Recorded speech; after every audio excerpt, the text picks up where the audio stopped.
Well, I was kind of a snoop. I'd always go to my mother's cupboard anyway and trying her clip-on earrings and stuff and her lipsticks and stuff. But I found a magazine that my dad would take to work.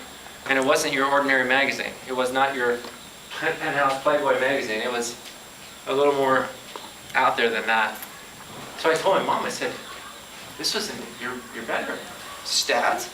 Oh yeah, he takes those to work and he reads them while he's sitting there waiting for those guys to hook up the chokers. I thought, oh my God, because it had trans people in it. I thought, oh my God. Okay, he likes the articles.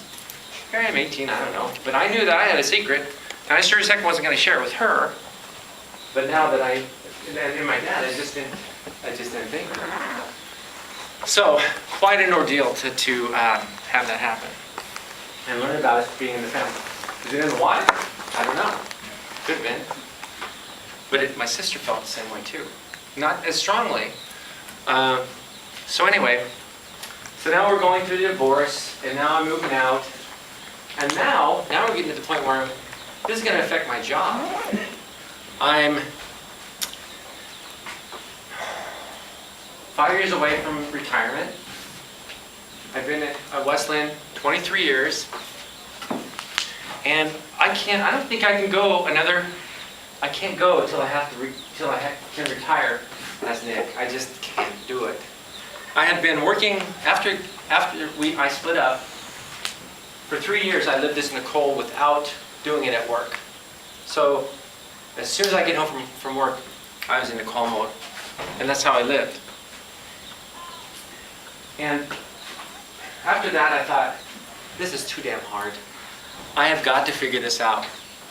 That January, in Oregon, they passed a non-discrimination law against anybody who gets hired that's transgender. I thought, that's my ticket. That's my ticket. And I had an administration there who were awful. These people were awful, but they quit. Thank God. Because again, it all just kind of fell into place. So we get this new administration, and I wait a year, but it comes in March, and our union rep, we had a building rep, and he's this young teacher. He's just fresh out of college. He only been a teacher for like 2 years. And so I said, so I emailed him. I said, Gabe, I need to talk to you after school. Okay. So I said, I'll meet you in the hall down by the room.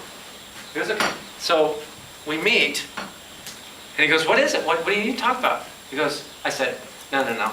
We got to go in a room. He goes, okay. So we go in this room, shut the door. What is it? What is it? I said, next year I want to come back as Nicole. His jaw drops to the floor. And then he collects himself really fast. He goes, okay. I said, what should I do? What do I need to do? He goes, well, I guess we should let the union president know and get that ball rolling that way, and we'll let the school district know, and we'll see what happens. I said, okay, great. And off we went. And that happened in March. In May of that year, this is like 3 years ago now, in May of that year I told 8 faculty members what was going to happen. I got these people that I thought would definitely be on my side, and they all were. They were just tremendous. Unfortunately, a few of them have retired, and I don't see them anymore. But there's a good handful of them that are still around. And I got to say, the faculty at Wesleyan has been awesome to me. But so now I'm going to transition in September, and I call up Kim and I say, I'm going to go back as Nicole in September. And she was on her way to the beach, and she cried the entire way after I'd said that. And I thought to myself, I could see that being an awful blow, but I go, what would she think I was going to do? Was I just going to be doing this like this the rest of my life? I couldn't do that. She knew in her heart, but she didn't want to face it. And so now we're in August, and school's getting ready to be started. And I'm sitting at my computer at my house, and the phone rings. And it's a friend of mine on the other line. She goes, my husband David's been listening to this radio show, and he's got this talk show. It's on AM radio. And she goes, they're talking about this teacher. And she goes, I think they're talking about you. She goes, turn it on. It's AM 750 or something. It's Lars Larson. So I turn it on, and sure enough, this guy is going through, putting me through the meat grinder, left and right, calling me he, she, it. There's no way this person should be going in the classroom to teach. This is nuts. All these people were calling in from all over. This is a pretty wide radio broadcasted show. And these people are calling in from like Coquille and these little redneck towns saying, my kid would never be taught in that school by that person, that freaking freak. You know, I mean, so I'm listening to the show for 4 hours. I'm laughing, I'm crying, I'm going, what is going on? This person doesn't even know me. And he's just ringing me through the thing. So I called my principal, and he didn't answer the phone. And so I call up, because we were told not to say anything to the media at all. So I call up the HR person, and I said, she answers the phone, thank God. And I said, did you just hear the Lars Larson show? She goes, no, what happened? I said, they just ripped me a new one for a couple hours. And I said, and KATU, Channel 2 News, just emailed me and said they want to interview me. What should I do? And she goes, I can't tell you what to do. I said, well, I think I need to show people who I am. I'm not some crazy freak out there. I'm just a normal person that needs to move on with my life, and I got the courage to do it. And so she goes, do what you have to do. So I did. So Channel 2 News came to my house, interviewed me.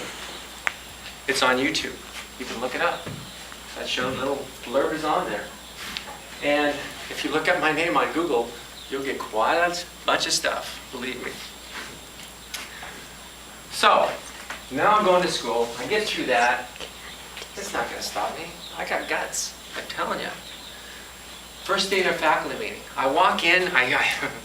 I email all my friends. I said, would you come and get me at my room and bring me to the faculty meeting? I don't want to walk in by myself.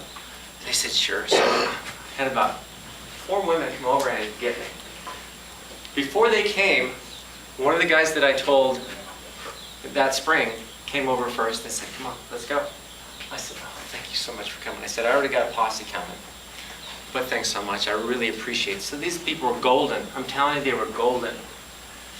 So I get in there and they pull me over and we go over to the faculty meeting and everybody's in there but us, and they open the door and thankfully there's a table right by the door and we jump right into the table. And the principal starts the meeting. And he goes, well, I guess I should be talking about the elephant in the room, but we're all professionals here. No reason to say anything. You all know what's going on. Let's move on. And he did. And so there was nothing to it. The 3 days of the faculty meetings went fine. The teachers were as supportive as they could be.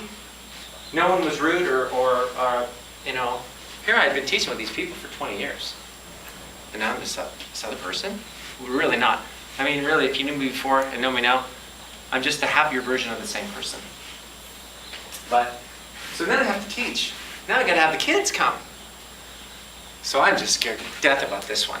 And I think, well, I'll see if I can sweeten them up a little bit. I bought a bunch of muffins, went to Costco and got a bunch of muffins. And I put them up on the table, so when they come in, they'd have that instead of the tenseness of this weird teacher, you know. So they come in, they don't even touch the muffins.